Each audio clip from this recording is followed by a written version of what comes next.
গেছিল দুটা। ওর টাকাটা ক্লিয়ার করিস না, বুঝছস? এর আগের বার অনেকগুলো ডিম পচা পড়ছিল। ওরটা আগে ক্লিয়ার করে দিছি। কি বেশি বুঝছস? ব্যবসা বুঝছস?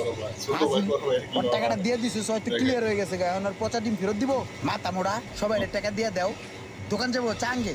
একটু পর টেয়ার লেগে হারায় থাকে বেটা। কি করবো, দিমু না বয়ে থাকবো? আমার না জিগে তুই যদি কারোর টেয়া দেস তোর কান চালা হারালাম। ভালো আছেন ভাই? ভাই আসসালামু আলাইকুম। ভাই ওই যে ওই দিন 300 টাকা বাকি আছিল, ওই টাকাটা রাখেন। তুই সর দে। থ্যাংক ইউ ভাই। দেখছস ভাই কত কষ্ট করে আয় পড়ছে। ভাই আজকে কিছু লাগে না? না ভাই, আসলাম আপনার টাকাটা দেওয়ার জন্য। হ্যালো, আসসালামু আলাইকুম। কি বলেন ভাই এত তাড়াতাড়ি? আরে ভাই, মালটা তো 3 দিন পর দেওয়ার কথা ছিল। আজকে এই মুহূর্তে পড়লে আমি টাকা দিব কিভাবে? না না ভাই, এটা আসলে আপনি খুব ভুল করছেন। আচ্ছা ঠিক আছে, রাখেন, আমি দেখতেছি। ভাই কি ভাই কোনো সমস্যা? আরে না, ওই যে আমার